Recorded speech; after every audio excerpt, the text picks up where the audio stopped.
everybody. Welcome. Coffee and Contemplation, episode 10. Still working through our series here, Finding the Center. And we're going to talk about the shadow today. So the shadow is another aspect of our psyche. It's also unconscious to us. So a complicated one, so we'll have a lot to kind of dig through, but it should be super interesting. Starting off with a quote from, like always, with Carl Jung here, the GOAT. The best political, social, and spiritual work we can do is to withdraw the projection of our shadow from others. So as we kind of dig in today, this quote will make a lot more sense. So we're starting here with the Garden of Eden. Far from the garden, when Adam ate from the tree of the knowledge of good and evil, the scales fell from our eyes and we were thrust into conscious awareness. We became aware of life, but to become aware of life opens our eyes to the suffering and vulnerability. This is the cost of consciousness. As the Buddha states in the First Noble Truth, life has inevitable suffering. So if we start to look at these old stories and myths and things like that, stories in the Bible, symbolically, we can start to really, learn a lot about our psyche. And what we first learn is that Adam eats from the tree of knowledge of good and evil, and then he becomes awake, he becomes aware. So that's what being alive is. We're awake, we're aware. And this is that duality. We can separate good from evil, and everything is kind of falling into that realm. So it's the price that we pay for being conscious. So we can't have happiness, joy, and ecstasy without its counterpart. This is the law of duality and an undeniable law of our universe. There is always balance and homeostasis. We can't have up without down, left without right, or good without evil. The conscious awareness of these dichotomies separates us from the source of everything and gives us our humanness. There's always tension between the opposites, and learning to hold these with grace to help you discover how to wait in patience for the divine timing of your life. So there's always this yin and yang, good and evil, left and right. There's always these pair of opposites, and that's what being conscious is. So when we came into consciousness, we have these pair of opposites. And a lot of times, up two opposing things can be true at once. So a topic that we're probably dig into more in the future, but it's this idea of holding the tension of the opposites. Maybe you want two things, but they're opposing each other. You want to move up in the rung of your current job, but then you also want to travel. You can't do both.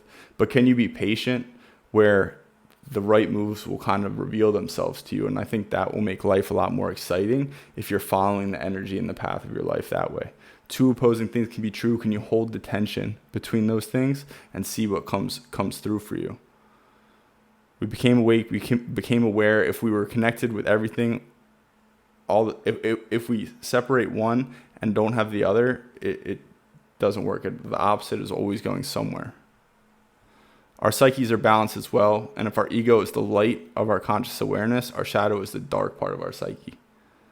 Dark does not necessarily mean negative, evil, or malevolent, although it can. When we speak of the shadow being dark, it's because it's unconscious to us. Our ego minds are not aware of these qualities, and from this perspective, the shadow also holds some of the greatest strengths and capabilities. So we talk about our ego being our rational mind, this I that we identify with all of the time. But there's things that we aren't seeing, and that's our shadow most of the time. There's things that are unconscious to us, and I think a lot of shadow work can be looked at as maybe being super negative or dark, but it's also some of our highest qualities, some of the things that we're best at that we don't even recognize or realize. So whenever we're acting with our ego or doing something in the world, its opposite is going to be balanced in our shadow. It's going to be unconscious to us. So to start to learn about the shadow and uncover it is going to be super important for us reaching our highest selves and continuing on this path toward wholeness of individuation that we've kind of been working on. So Carl Jung once said, until you make the unconscious conscious, it will direct your life and you'll call it fate. We need to bring our shadow qualities into the light to continue on the path of individuation and wholeness. This will allow us to create awareness around repetitive patterns of thought and behavior that can be holding us back or causing destruction and chaos in our lives. More importantly, it will unveil some of your most noble qualities and character strengths that may be buried in the dark. So we might once again, be repeating similar patterns over and over again. I feel like this happens a lot with like self-sabotaging and that sort of thing, where you're about to be successful, we're doing this thing, and then you find this way to self-sabotage.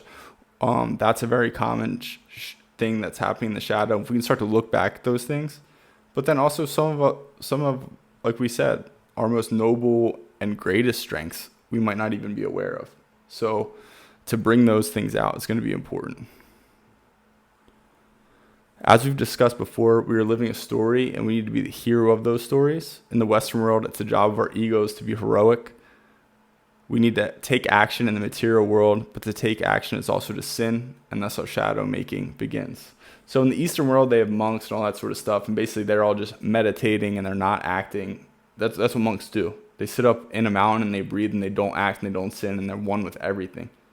But in the Western world, our egos need to be heroic. We need to act. We need to go on our hero's journey. But when we do that, that's why we create a shadow, because on that journey, we're sinning. No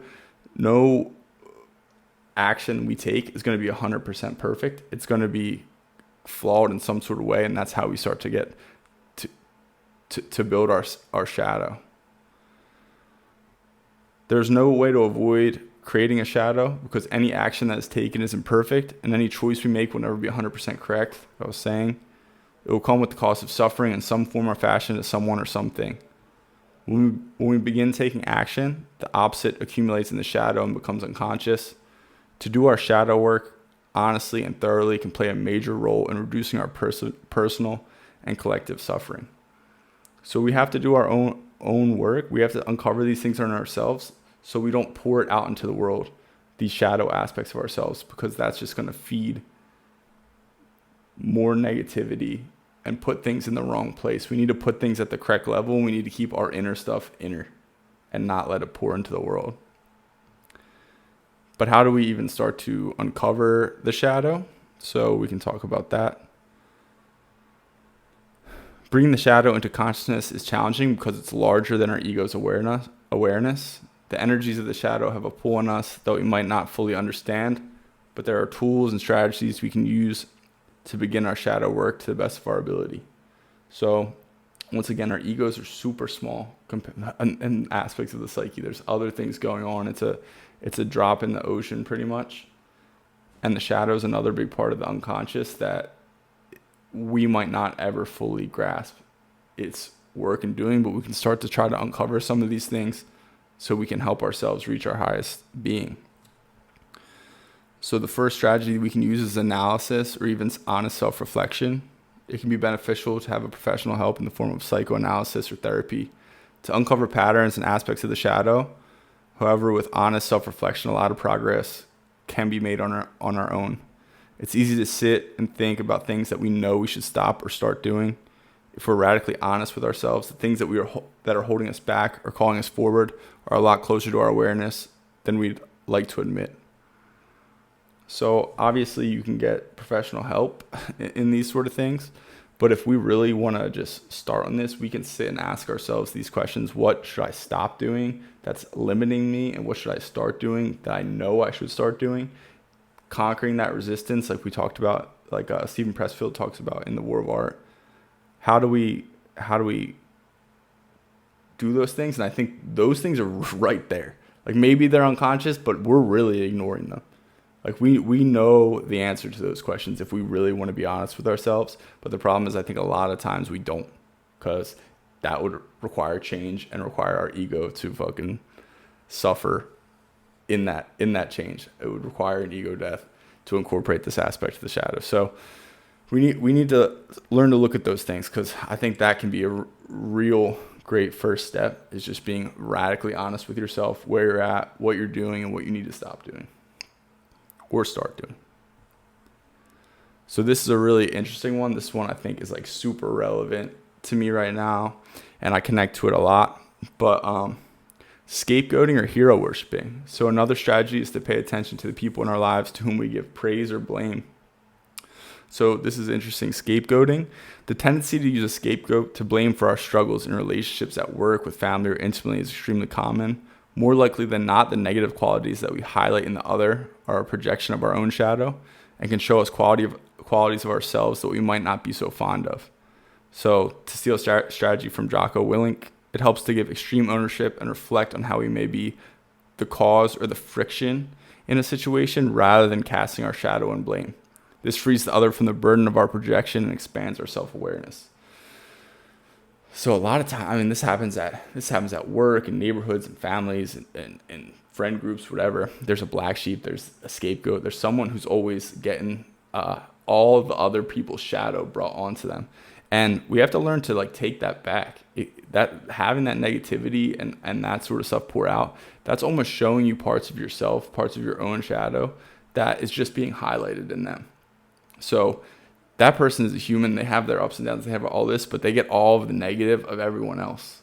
And I think it's important for us to do our own shadow work to take that burden off people. Just like we talked about with anima, if we're constantly putting this divine love and this person is supposed to make me this, it's unfair. And just like with the scapegoating and the shadow, to make that person a god for you, or to make that person the devil for you, it's not fair because they're just a human. So we need to take back these inner parts of ourselves. And if we go back to that beginning quote, the best political, social, and spiritual work we can do is to withdraw the projection of our shadow from others. If everyone's doing this personal work and taking their shadow back, it's going to be a lot freer place to live. It's going to be a place where it's going to be a lot safer and a lot more aware about what's really going on. Another one is hero worshiping. So on the opposite end of the spectrum, this phenomenon works on the opposite end with hero worshiping or like being a fan. I can't even fucking say that word. Fanaticism. There we go. The positive qualities that we highlight in others are often hidden parts of ourselves that are asking to be incorporated into our lives and personalities. The attraction to these qualities can reveal some of our greatest character strengths.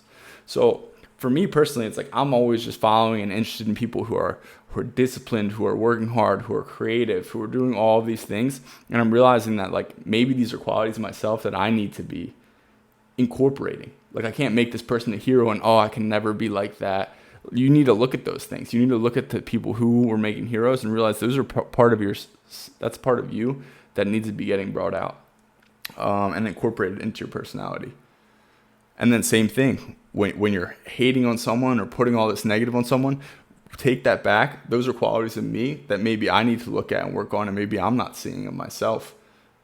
It's always to bring it back to this inner work, instead of just pouring it all out on everyone and everyone else, everything, all the time. We want to come back to our own wholeness and take all these projections back. Another strategy is future authoring. So writing. We need to learn to look at our lives symbolically. We need to learn to pay attention to our passions, dreams, and goals.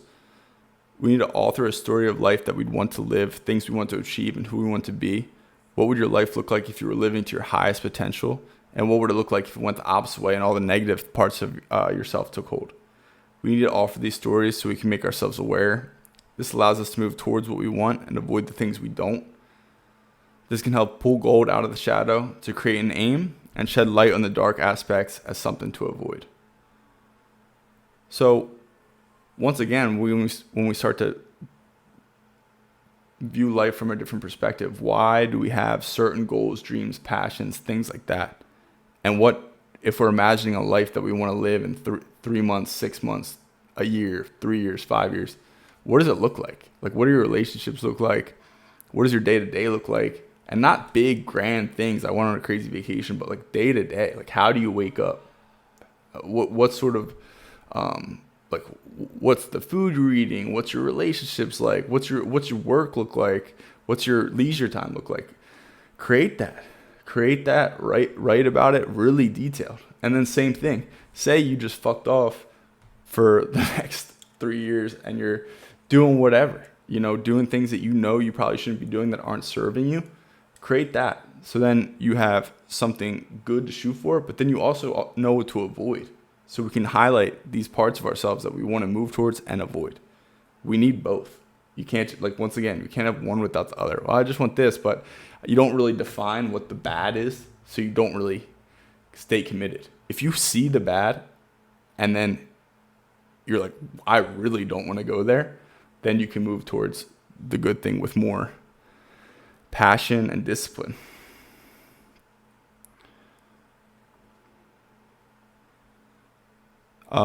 In the little blog here, I put a link to self-authoring.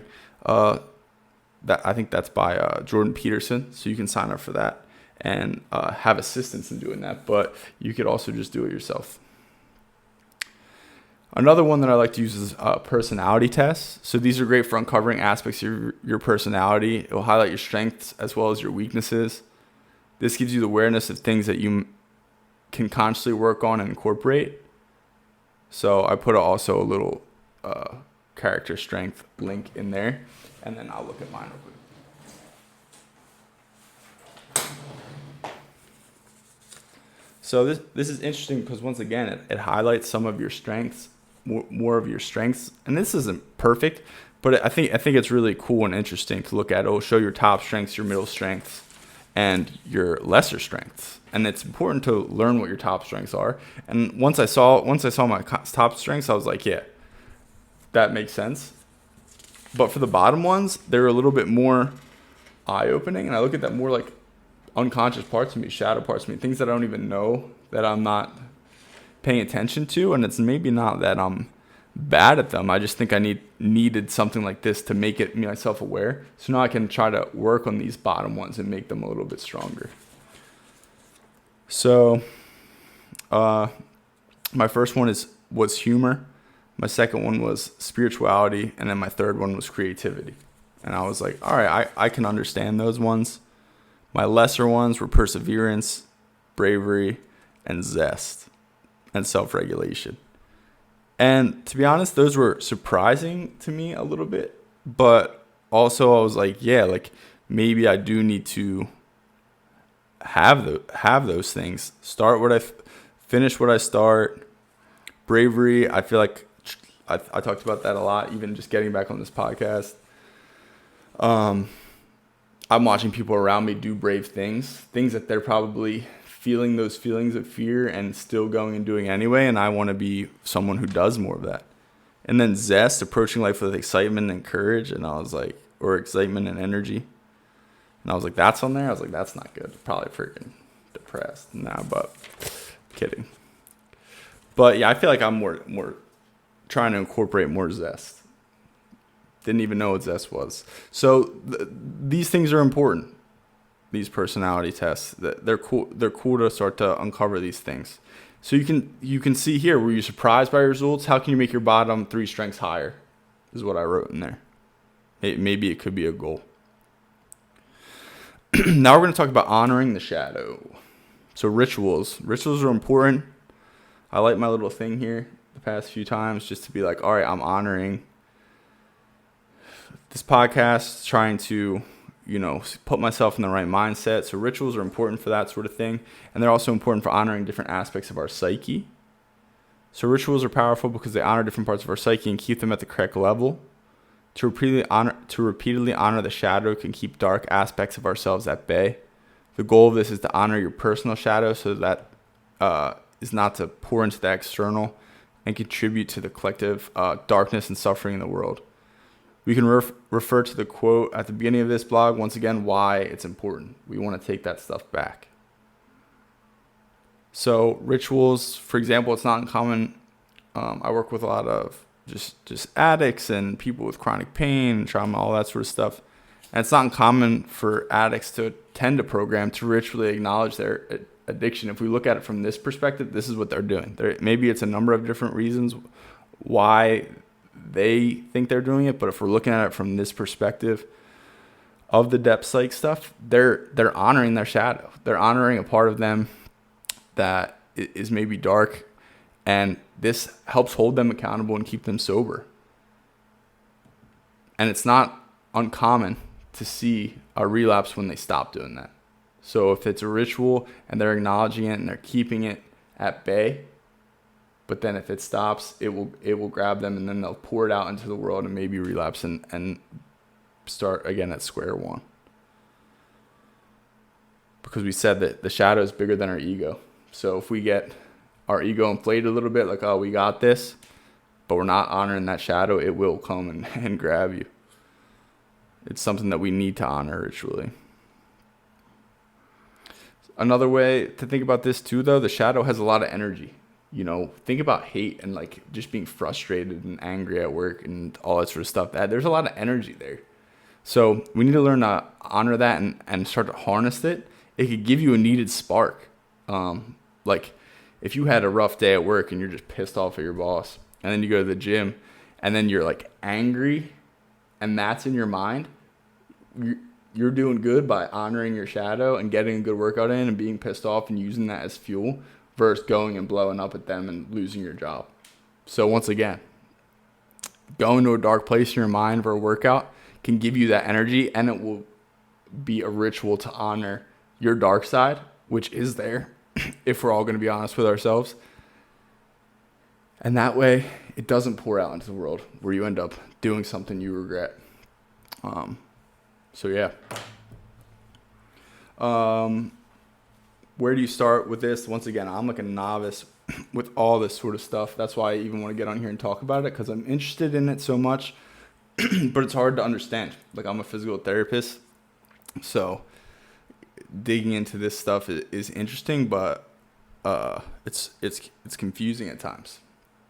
So Robert A. Johnson, I keep referring to him. He I feel like he's the best place to start if you just dig into reading about Carl Jung. Guy is a beautiful writer when you start to understand, but it's hard to understand his writing. But this is from a book called Owning Your Shadow. That's a book I recommend if you're going to start to learn about this. But in here, he quotes Carl Jung. So this is actually a nice little thing from Carl Jung. He says, "I had a dream which both frightened and encouraged me. It was a night in some unknown place, and I was making slow and painful headway against a mighty wind. Dense fog was flying along everywhere. I had my hands cupped around my tiny light, which threatened to go out at any moment. Everything depended on my keeping this little light alive. Suddenly, I had the feeling that something was coming up behind me. I looked back and saw a gigantic black figure following me. But at the same moment, I was conscious, in spite of my terror, that I must keep my little light going through night and wind, regardless of all dangers. When I awoke, I realized at once that the figure was my own shadow on the swirling mist, brought into being by the little light I was carrying. I knew too that this little light was my consciousness, my ego, the only light I have. Though infinitely small and fragile in comparison with the powers of darkness, it is still a light, my only light." So, using dreams, using this symbology is something that I'm starting to learn about more and more. But we have to look at these images symbolically. We have to pull things out of them. So seeing that light of consciousness in the dark can start to illuminate our shadow for doing this work. And that's just a little bit of Carl Jung. And I think that was just like a beautiful thing when you start to read it and read some of his work. He was like pretty amazing. And then we'll just finish up here with some quotes to contemplate. Carl Jung again, "One does not become enlightened by imagining figures of light, but by making the darkness conscious." So once again, enlightenment isn't all good. It's not all just love and light. It's balanced. It's balanced by that dark aspect. Everything has yin and yang. Left has a right. That's a huge issue that we see nowadays. Everyone wants them to think like them, and they don't really, with their ideology, or I'm a Democrat, I'm a Republican, or I'm freaking vegan, I do CrossFit. It's like, oh no, I'm all right. It's like the opposite is also true, because whatever you're bringing into the consciousness is balanced by its opposite. So we need to do this to come more to the center. We need to hold attention to opposites and come to the center. Here's another quote. "The tendency to see one's shadow out there in one's neighbor or another race, culture is the most dangerous aspect of the modern psyche." So once again, we can't project our shadow outside of us. We need to keep it in here, because we're putting it on other people. It can be dangerous, really dangerous, but it's also unfair because it's ours. So we need to take it back. Here's another quote. Jung said, "The truth of the matter is that the shadow is 90% pure gold. Whatever has been repressed holds a tremendous amount of energy with great positive potential. So the shadow, no matter how troublesome it may be, is not intrinsically evil." So once again, this is those positive, good qualities, things that we're not currently living out that might need to come out. They're currently in our shadow, and it's our job to do this work to uncover those things. Last one. The psyche keeps its equilibrium as accurately as the body balances its temperature, its acid-alkaline ratio, and many other fine polarities. And that's by Robert A. Johnson. So once again, whatever our ego actions are is going to be balanced in our unconscious by the shadow. So we just need to be aware of that. And then we need to do our work to honor our shadow ritualistically. Whether it's just getting pissed off and swinging a kettlebell, or whatever it is. Maybe it's writing, maybe however you want to honor it. Maybe it's freaking some sort of program. But either way, that's a little bit on the human shadow. This was Coffee and Contemplation, episode 10. We still have the next one will be the self, which is what we're trying to come to anyway.